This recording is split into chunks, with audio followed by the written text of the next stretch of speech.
السلام علیکم جی، کیسے ہیں آپ؟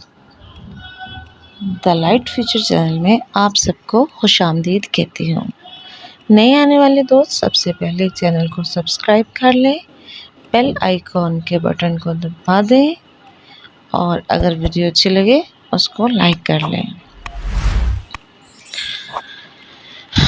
موسم بدلتے وقت ہمیں جس چیز کا ایک خاص سامنا کرنا پڑتا ہے وہ گرتے بال بھی ہیں، لیکن اب آج کل بال گرنے کی بیماری دنیا میں بڑی تیزی سے پھیل رہی ہے۔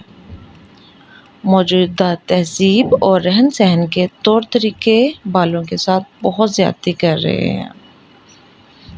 اسکولوں کالجوں کے لڑکے لڑکیاں، اس کے علاوہ کاروباری حضرات، گھریلو خواتین، یہاں تک کہ چھوٹے بچے بھی سر کے بال گرنے اور گنجے پن کی شکایت کرتے نظر آتے ہیں۔ یہ بھی ایک حقیقت ہے کہ معاشرہ اپنی خوبصورتی قائم رکھنے کے لیے ہر سال لاکھوں روپے کے تیل، کریمیں اور لوشن استعمال کر رہا ہے۔ 80% مرد عورتیں موجودہ چالو ہیئر ٹونک، ہیئر لوشن، کریم اور تیلوں پر کافی رقم خرچ کر کے بھی بال اگانے کی خوشی سے محروم ہیں۔ اکثر منچلے آج کل بجلی کی مشینوں سے بھی بال اگانے کے لیے کئی ہفتے صرف کر رہے ہیں۔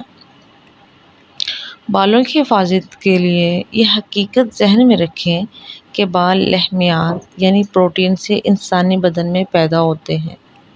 اگر ہمارے بدن میں لحمیات کی کمی ہوگی تو بال کمزور، ناقص، جلد ٹوٹنے والے، بھورے اور سفید ہوں گے۔ ہر گھر میں بچہ، بوڑھا، مرد، عورت، کوئی نہ کوئی آپ کو سکری کا مریض نظر آئے گا۔ سکری، جسے ڈینڈرف بھی کہتے ہیں، دراصل وہی غذا ہے جو قدرت نے بالوں کی پرورش کے لیے مقرر فرمائی ہے۔ جب تک یہ غذا ہمارے بالوں کی جڑوں میں جذب ہوتی رہتی ہے تو ہمارے بال پھلتے پھولتے گھنے اور خوبصورت رہتے ہیں۔ جب بالوں کی جڑیں اس غذا کو اپنے اندر جذب نہ کریں تو یہ غذا سفید رنگ کے خشخاشی دانوں کی شکل میں کھوپڑی کی سطح پر جمنا اور اکٹھی ہونا شروع ہو جاتی ہے۔ اسے دو قسم کے نقصانات سے واسطہ پڑتا ہے۔ اول تو بالوں کی جڑوں میں غذا نہ جذب ہونے کی وجہ سے دن بدن کمزور ہونا شروع ہو جاتے ہیں۔ جب بالوں کو غذا کم، ناقص یا بالکل ملنی بند ہو جائے تو اس کا اثر کئی شکلوں میں ہمیں نظر آتا ہے۔ بال جھڑنے لگتے ہیں، جلدی ٹوٹنا شروع ہو جاتے ہیں، زیادہ لمبے اور گھنے نہیں ہوتے، چمک دمک میں بھی فرق آتا ہے، جڑیں کھوکھلی ہو کر معمولی اشارے سے گرنی شروع ہو جاتے ہیں، رنگ بدل کر بھورے اور سفید ہونا شروع ہو جاتے ہیں۔ دوسرا نقصان یہ ہے کہ وہ غذائی اجزاء میل کے روپ میں بھوسی اور ڈینڈرف کی شکل بن کر کھوپڑی کے اوپر جمنے شروع ہو جاتے ہیں۔ سر بوجھل، حساس اور اس میں درد ہونے لگتا ہے۔ بھوسی کی کثرت والے مریض سر کے چکر اور کانوں سے آواز نکلنے سے پریشان حال رہتے ہیں۔ ان حالات میں دماغی طاقت کے لیے دودھ، دہی، مکھن اور مغز پکا ہوا جو بھیجا ہوتا ہے اس کا استعمال کرنا مفید رہتا ہے۔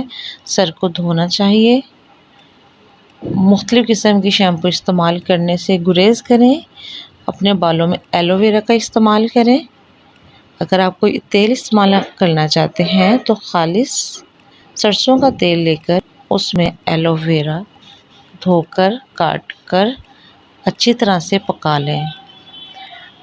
جب ایلو ویرا کا رنگ چینج ہو جائے، وہ اس میں جل جائے، اس تیل کو آپ چھان لیں۔